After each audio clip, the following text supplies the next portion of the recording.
Hi friends, మీరు చూస్తున్నారు SRJ మెక్ channel. ఇందులో మనకు కనిపిస్తున్నది డ్యూక్ 125 బైక్ అయితే మనదే. మనం రీసెంట్గా కర్నూలు నుంచి వస్తూ ఉండగా గుంతలో సడన్గా చూసుకోకుండా అయితే బైక్ అయితే వెళ్ళింది. అప్పుడు 4 క్యాల్చీలు అయితే వన్ సైడ్ అయితే పోయింది. ఇంకా నేను 4 క్యాల్చీలు అయితే చేంజ్ చేసుకోవడం అయితే జరుగుతుంది. మన బైక్ ఫస్ట్ టైం 4 క్యాల్చీలు అయితే వెళ్ళడం దగ్గర ఇప్పుడు 45,000 కిలోమీటర్ల వరకు అయితే మన బైక్ అయితే రీడింగ్ అయితే తిరిగింది. మనం తీసుకొని 3 ఇయర్స్ అయితే అయింది. ఇంకా వన్ సైడ్ 4 క్యాల్చీలు పోయింది కాబట్టి అలాగే ఎక్కువ రోజులు డ్రైవ్ చేసామంటే మనకి రాడ్ కూడా పోతుంది. ఎప్పుడైనా కూడా 4 ఆయిల్ సీల్ పోయిందంటే వీలైనంత త్వరగా అయితే చేంజ్ చేయించుకోండి. మనం అలాగే లేట్ చేసామంటే కంపల్సరీ రాడ్ ఫెయిల్ అయ్యే అవకాశం అయితే ఉంటుంది.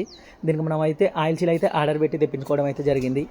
పైన డస్ట్ ఆయిల్ సీల్ ఉంటుంది, దాని కింద వచ్చేసి మెయిన్ ఆయిల్ సీల్ అయితే ఉంటుంది. డస్ట్ ఆయిల్ సీల్ పోయినా కూడా మనకి లైన్స్ అనేది పడే అవకాశం ఉంటుంది కాబట్టి డస్ట్ ఆయిల్ సీల్ కూడా ముఖ్యంగా జాగ్రత్తగా అయితే చూసుకోండి. ఇంకా కింద ఒక లాక్ అయితే ఉంటుంది. నేను ఇక్కడ కొత్త ఆయిల్ సీల్ అయితే వేస్తున్నా. అలాగే డిస్క్ ప్యాడ్స్ 45,000 తిరిగినా కూడా మనకి ఫ్రంట్ డిస్క్ ప్యాడ్స్ అయితే మనం అయితే చేంజ్ చేయలేదు. ఇంకా నేను దాన్ని కూడా ఆర్డర్ పెట్టుకున్నా.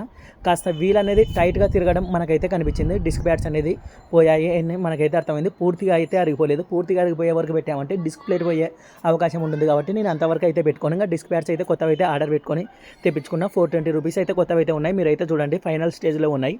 అలాగే డిస్క్ ప్యాడ్స్ పోయినా కూడా నడిపారంటే డిస్క్ ప్లేట్ కూడా పోయే అవకాశం అయితే ఉంటుంది. కొత్తది చూడండి, చాలా మందం అయితే ఉంటాయి. ఫ్రంట్ అనేది చాలా లేట్గా అయితే అరుగుతాయి. బ్యాక్ మనం ఒక 2 సార్లు అరిగితే ఫ్రంట్ డిస్క్ ప్యాడ్స్ అయితే ఒకసారి అయితే అరుగుతాయి. ఇవి కేటీఎం బైక్స్లో అయితే నేను గమనించింది. ఇంకా బ్రేక్ అయితే పర్ఫెక్ట్గా పడుతుంది. వీడియో నచ్చితే లైక్ చేయండి, షేర్ చేయండి, మన ఛానల్ అయితే సబ్స్క్రైబ్ చేయండి ఫ్రెండ్స్.